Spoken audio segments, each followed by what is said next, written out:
Thank you very much, and I really appreciate the organizers giving me the chance to speak today. I'll call it out up front so I don't forget to at the end. I have two amazing co-authors on this work. Emily, who I think Martin referenced several times during his talk, references to her work. And then Elizabeth, who's actually my wife. It's the first time we've ever gotten to co-author something together. She's a surgeon and provided a lot of the clinical expertise for this. And so this work was really based off of some of our prior work, where we would frequently, and this is going back to last summer, sort of before the current large language model craze, we started to ask questions of what we could do with things like BERT and clinical long former in terms of clinical applications. And so we would do things like taking in patient notes at the time a pediatric patient had their first seizure-like event. And so this could be something that is not directly observed by the clinician, but could be described by the parents when they come in. And so the question is whether they're going to have another seizure. And if they're going to have another seizure, you want to start them on an ASM, an anti-seizure med. If not, you might not want to start them on one.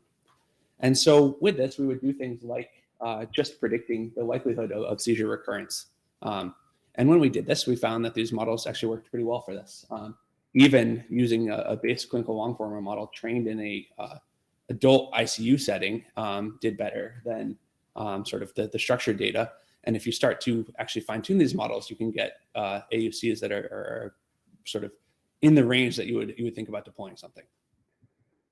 And so the challenge that we saw is that you end up sort of taking a lot in, you throw it into a large language model, and you get a single sort of probability or likelihood out, and you don't really know what to make of that. And so we wanted to interrogate these models and figure out what they were learning. When we did this, we asked questions about what types of notes are these models learning best from? And you might think it would be things like EEG reports or MRI reports because they're very specific and contain a lot of information. Unfortunately, I think that these notes are actually done on the more complex patients. And so in some ways that it's actually harder to predict from. So we looked at other ways. We could do things like asking how the fine tuning is affecting masked learning. And again, you sort of say, okay, great, it's learning to sort of focus on seizures, but that's sort of the limitation here. And so we wanted to ask, what can we do sort of beyond this? And so we combine that with the fact that I think several people have already illustrated this point, that manual chart review is really hard, it's time consuming, and we don't have enough annotations. And so we said, can we actually make large language models better at extracting relevant and sort of important information as you define it for the task? And so rather than having the situation where you sort of have a single output, we asked the question, could we build a model that instead extracts intermediate features that we care about, and then build a relatively simple model on top of that that's interpretable? And so with this, we sort of get rid of the challenge of not being able to sort of validate the large language model, because we're just extracting known features, and you can do some manual review to make sure that's working well. And so all of this is really based off the idea, this is a paper that came out of Google for instruction fine-tuning, originally with sort of their PaLM version of models, where they set out and said, we can take these huge unsupervised pre-trained models and give it a small subset of tasks, and greatly improve their performance. And so we asked the question, could we actually generate instructions using the electronic medical record? And so to do this, we use the metadata that surrounds the notes. And so we would say that this is context-derived weak supervision. And the reason that we call it that is because we're using sort of the structured data in the electronic medical record to actually generate rules and applying them to the notes. We know that those rules are oftentimes going to be wrong. And despite that, we still, I think, see some pretty good performance. And so one example that would be really simple is if we take a discharge summary, we might ask, what's the age of the patient? We can get that from the structured data and then train a model to fine tune against that. Another example would be looking at a head CT. We'd ask something like, did the patient experience an intracranial hemorrhage? This is a good example because if they do have an intracranial hemorrhage, it's always going to be an ICD code. It's sort of serious enough that it will result in sort of other codes and other sets of rules that we can apply to that. And so using sort of this methodology, we're able to generate 132 tasks that give us almost 17 million examples to train against, knowing that many of these are likely sort of very weakly supervised and may present some challenges. And so we did this. We could train and fine tune against this, and then we evaluated on 3 tasks. So the first is, I think this is mentioned in another presentation, but the I2B2 tasks. One is cohort selection, where you have questions of like, does the patient have a history of intra-abdominal surgery? And the other could be, have they had an MI in the last 6 months? Task 2 was looking at, again, going back to the pediatric epilepsy task, asking whether there's a gene that was implicated in somebody's pediatric epilepsy. And then if there was it, can we actually identify the specific gene? And the third is looking at kids who have had resective epilepsy surgery and asking a year later, are they seizure-free? The second 2 tasks were largely out of convenience because we had already spent a lot of effort to manually annotate this for other purposes.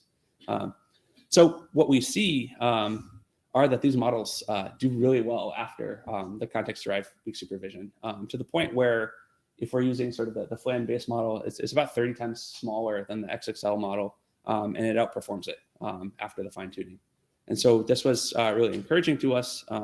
We also see that the I2B2 performance is similar to a fully supervised task, and we're doing this in a zero-shot environment. And so I think it speaks more to the sort of power of these large language models than necessarily the specifics that we're doing. And finally, we have sort of a lot of follow-up steps that we've been working on since sort of the submission and are still going, which is, it looks like there's a typo here, but first of all, which rules are most helpful? How noisy can a rule actually be to be helpful? So how often can the label actually be wrong and have it still be helpful? And then we're really looking for additional tasks, and I think I've already gotten some ideas today to sort of ask questions about generalizability.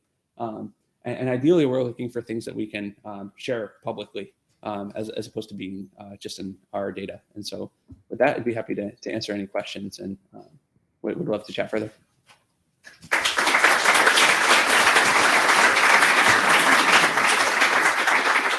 Thank you. Do we have any questions?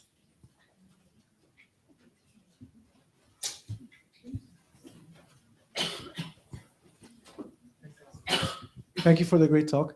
I wonder, when you were talking about the dataset preparation, and you were saying it's a weak dataset preparation, is that because it's so you're using the language model to curate the data that you're then going to use for the instruction fine-tuning, or did I So yeah, so we're actually using experts, in this case predominantly Liz in this case, but to come up with rules from the structured data. And so it would be like, if this ICD code and this medication, then add this label to this note. And so they're simple sort of expert-derived rules. And then we're training against that. The problem is the structured data, I think as most people here probably know, is really dangerous to rely on things like ICD codes and everything else. And so they end up being, we're saying, weak supervision. So it's a really noisy process, but yeah. We're trying to figure out which rules we should get rid of and how to sort of make that a more scalable process than manually going through. So, Brett, I love this stuff. I'm curious, there's a whole collection of rules used for phenotyping.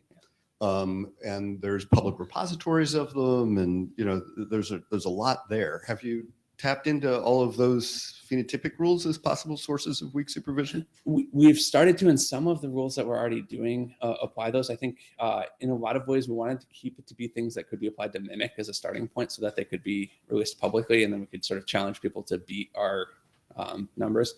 I think the other challenge is that if you think of those rules, things like the type 2 diabetes rule is really curating for people who definitely have it or definitely don't. And so it's in some ways, I think it'll be noisy the other way, where there will be a lot of people who are, for example, controls for type 2 diabetes, but don't have a glucose test because they're an 18-year-old who's perfectly healthy.